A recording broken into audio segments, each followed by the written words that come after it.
circuit today.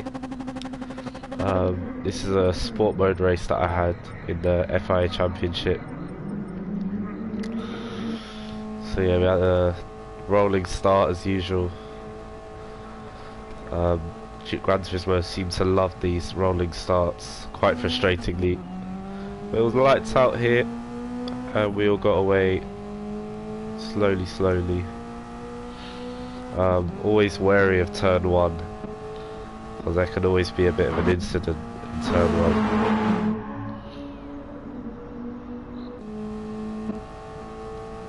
1. So just spectating the guy behind me who actually took a little look up my inside, but I covered it off very quickly. But yeah, we got some variation in the cars actually, a few different choices being made of drivers behind, but we were just in pursuit of the Swedish car up ahead.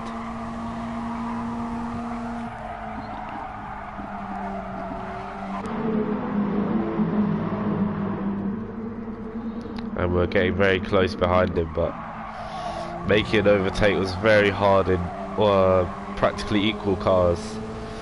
This was my first opportunity to make the move. We were on the outside, so we had it all to do.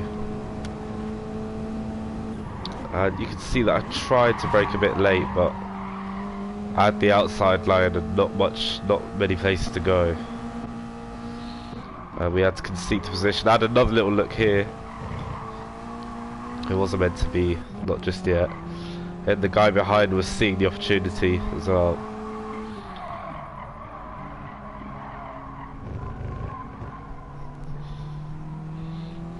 It's all very slow, and you can tell we're all using actually you can see he's using automatic and manual. Guy in front using manual, I'm using automatic. Yeah, it's quite interesting to see who's using manual, who's using automatic. So the front two are using manual transmission, but I just prefer automatic because it allows me to just focus on my driving and not worry about gear changing at all. So we've got some battles going on behind as well. Oh, he's moving left, right. Oh, he's missed the braking zone there. I think the other car, I don't know what car it is, but definitely has better brakes. So now we're under pressure for the first time in the race. We have Dieter, the German, trying to put us under pressure.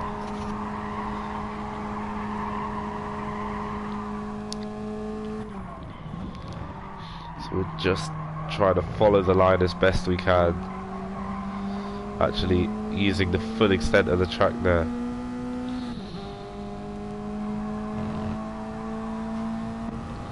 But yeah, you can tell the manual transmission guys are a lot more comfortable because they can get more traction in the slower corners and they use lower gears.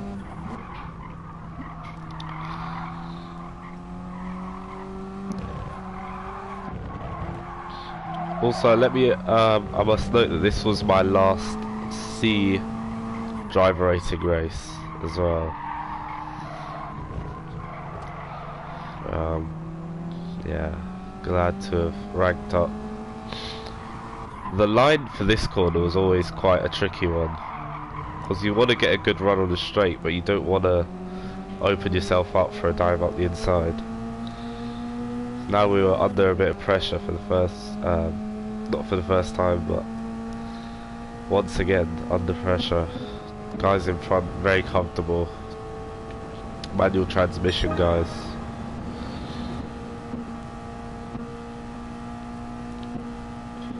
Guy in fifth also using manual. But now the guy in fourth went for a dive up the inside. And I left him all the space, but I got a nice switchback there. So it was no stress. Let's see what I did here.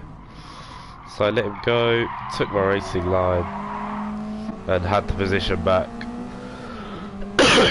Well, that definitely sent me the message that this guy wants to get past.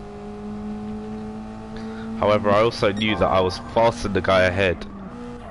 But it was every time I caught the Swedish guy, I'd just make a mistake and fall back. Well, because it's so hard to overtake, even if you know you're faster.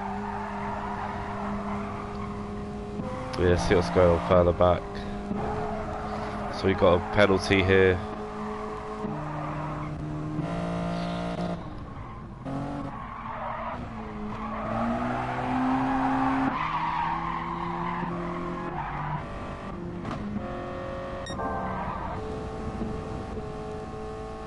So as you can see, I've got away from the German now. I put a bit of distance between the two of us. And now I'm trying to chase the Swedish guy once again.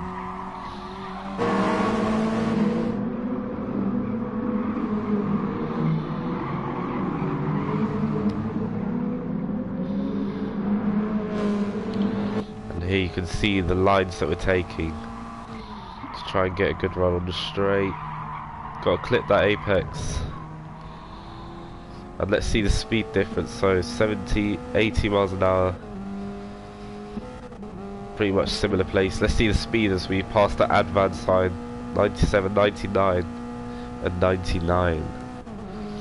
So the guy in second definitely slower, but not by enough. Not enough for me to make a dive in turn 1. I can't remember what I did here. No, I'm just biding my time. That's what you have to do in Gran Turismo a lot of time. You just have to be patient, bide your time. As the German now finds himself overtaken by one of the manual transmission guys.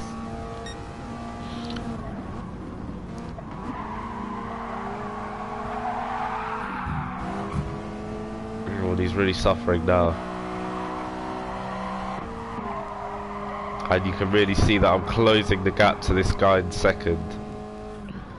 But the guy in second, looking after his tyres a little bit better. You can see the bottom left, his tyres are a lot fresher than mine.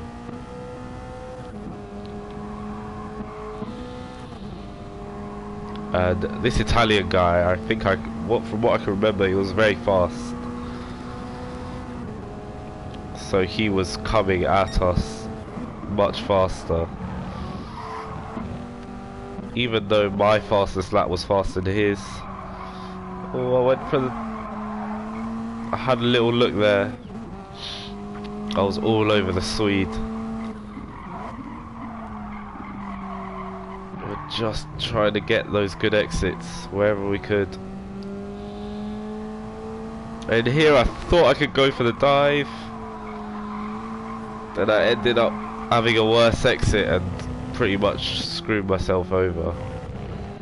So you can see now that the speed as we cross the yellow indicators, 85 and 84. Even though I'm in slipstream, I'm slower speed. And you can see now he's defending. And also the Italian behind is catching up rapidly. So he sets his personal best lap. And yeah, our last lap was about a second slower.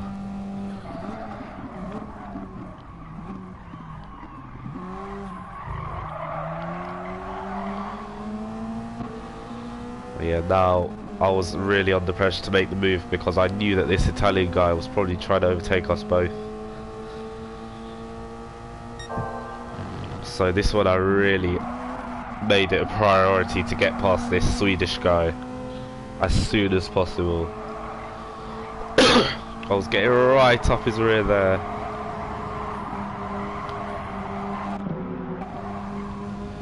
You can see now that it's really close. I'm just trying to set up my line for this next straight. And we're on the outside once again for this next corner. We're just inching ahead this time. And it's going to be all about this next braking zone. It's going to make all the difference. And we actually backed out of it there. But are we going to try and come back? No, not yet. The Italian guy will be licking his lips. I've gone up the inside. Oh, but he's just held on. And the guy in front's making a mistake, running off the track. So it's getting all close and personal now. The Italian guy sends one up my inside. But I'm going to hold on because I really want to get past the Swedish guy. But the Italian getting very frustrated. He knows he's probably the fastest man on the track. But he's stuck behind us. And this turn one, probably going to be the most important turn one of the race so far. Who is going to break the latest? Who's going to be conservative? Who's going to come out of turn one in front? So it's just an absolute slipstream fest now. Let's see on board the guy at the back. Who decides to be sensible as I go up the inside for an overtake. But he's going to get the switch back. And we're still stuck behind the Swede. Very frustrating. Tried left, tried right. We just can't get past. Now it's becoming critical that we make this overtake. So we now ride on board with the guy in first place. He takes a very wide line. And oh, they made a mistake! And suddenly our battle could be just the battle for first. So now our battle with the Swede has become so much more important. So we're now battling for first, and I'm not going to make the mistake of going around the outside this time. I've had the inside line, and I've gone for the overtake. So now they're all going to be chasing me down. As let's watch that on board, the guy that made a mistake. So we have to check guy leading the race. And he just made a mistake. And oh, that's a shame to see 3 positions lost. And you can see me up ahead making the move for first. And we all ran wide there. But yeah, now I was in pure defense mode. And just to hold on to the lead. That's the thing about just racing in general. When you're in front, just got to hold on, don't make any mistakes. And now the Italian guy's going to look to have a chance to overtake myself. And he gets a very good exit there. But you can see now I'm just picking who to give slipstream to. So I chose to give slipstream to the Italian guy, and then I swerved over. I was just trying to balance out the slipstream of us front 3 guys. Then I think I'm going to go back to give slipstream to the Italian guy. So you can see, look at that view. It's going to be all about this turn one. Who's going to break the latest?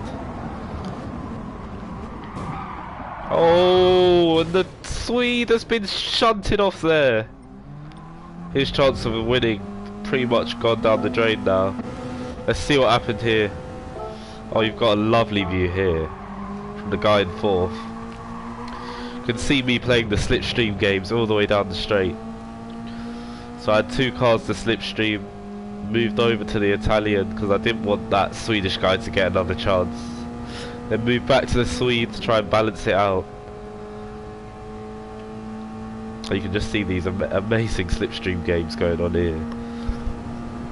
And we went back to the Italian guy to give him a bit of slipstream so we could all be equal into turn 1. And we just put... Oh, that's hard to watch. But he got a 2-second penalty for it, so it's pretty much eliminated both of them.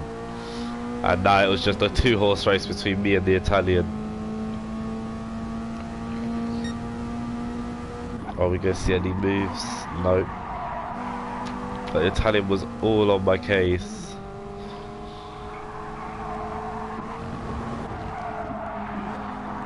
All I had to do here was just defend as best as I possibly could. Just do my racing line as well.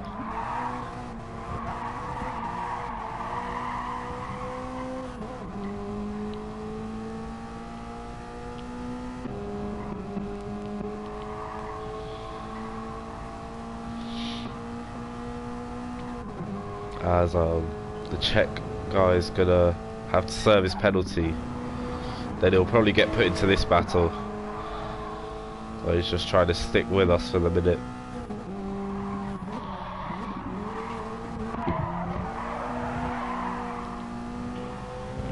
The thing about this Italian guy as well, I've noticed, is that he's wearing his tyres a bit more. Yeah. That's probably what's hindering his pace a little bit, even though he was faster. I was just trying to make sure he doesn't go up my inside, but he got a very good exit here, and I went defensive, then got out of the defence, and you can see now on board the guy in third, or maybe not. We're literally neck and neck down the straight. I think the Italian guy was just a bit ahead. Yeah, just a bit ahead for him.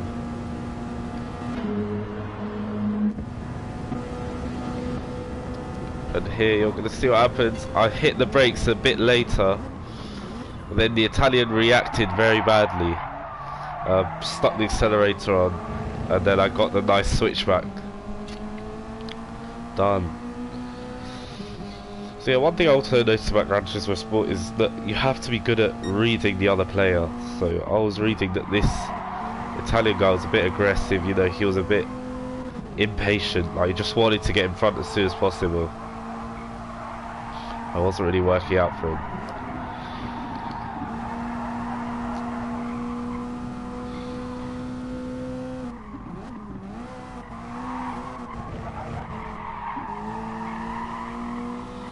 I was not taking any risks, and he actually gets a penalty here for cutting the corner. A very mild corner cut, but very big penalty, big price to pay for that.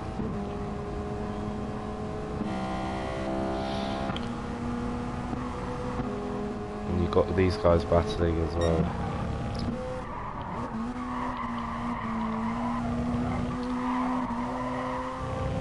I'm not even sure if I saw whether the Italian had a penalty at this point. I was just trying to take my racing lines. And here I'm always wary of going up the inside, but he decided to take the best racing line.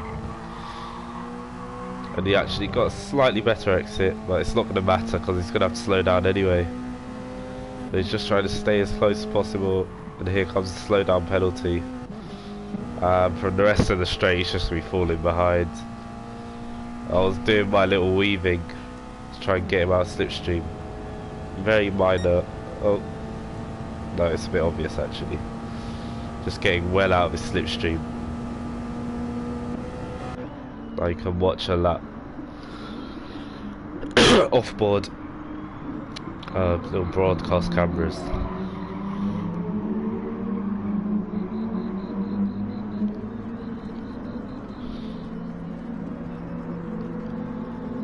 See the blinking lights as well. So we do our personal best first sector.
go down the main straight. So that's a lap of the Fuji International Speedway.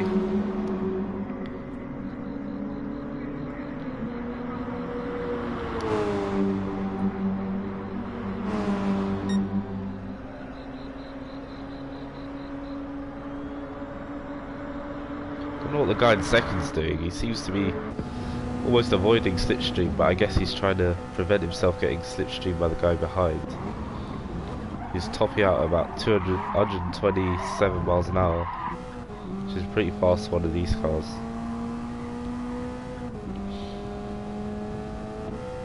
As you can just see, my lap time is very consistent as well. We've got the guy in second doing a couple 2-minute 5s. The guy in third, couple 2-minute 6s, 2-minute 7s. And yeah, just the consistency from myself is what won me this race. I may not have even been the fastest, but it's the guy that crosses the line first that wins. And that's just what I did here. Just have to be so very patient when it comes to Gran Turismo Sport. Can't be going for crazy dives on lap 1 or defending like there's no tomorrow on lap 1. You've got to sometimes work with the other guys and then take your opportunity when it comes.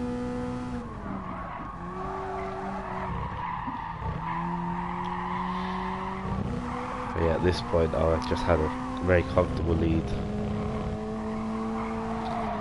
The Italian guy probably wanted to come back, but it was too little too late. And he was under pressure from the Czech guy, Imo Kakachi, who actually held the fastest lap of the race. Almost the second faster than anything that anyone else could do. And you can see also the Italian guy going defensive, trying to break any slipstream attempts, almost pretending to go in the pit lane there. And well, the guy's third, not having any of it. He doesn't even want to bother following his slipstream. He was just doing his own thing, which I quite respect. But I would have just followed the slipstream, because why not? Yeah, it's all to play for second place. And for me, all I was thinking of is just don't make a mistake.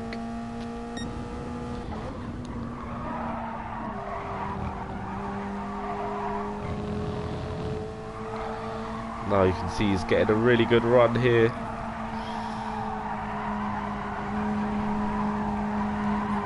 They're really turning hard through this corner.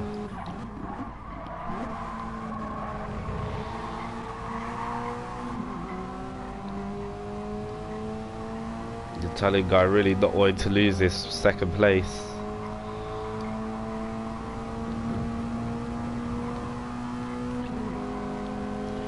Is he gonna go defensive?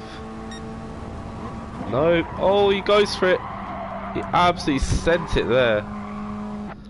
Oh, and he's been reset, so it's all over for him. That's pretty harsh. That is pretty harsh. That is a harsh way to end. Anyway, myself coming around the final couple corners now. Around the final bend, and it's going to be one last straight between me and my 5th victory in the Nations Cup official FIA series. Maybe it's C class, but it won't be C class ever again, because I'm going to take this win and move on to B class driver rating. And yeah, this was a good moment. It was good to beat the Italian guy as well.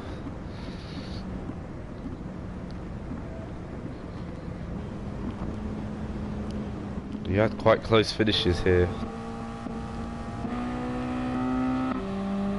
Oh, penalty for the guy in 13th. See if he loses the position. He's probably going to try and defend it. If I was the Alfa Romeo, I'd definitely try and defend it. Yep, he's gonna defend it just. Ha! Just about. What is going on here? Oh! Oh, he almost took it. And the wooden spoon goes to the French guy in last. That's it. Thank you if you watched. See you tomorrow.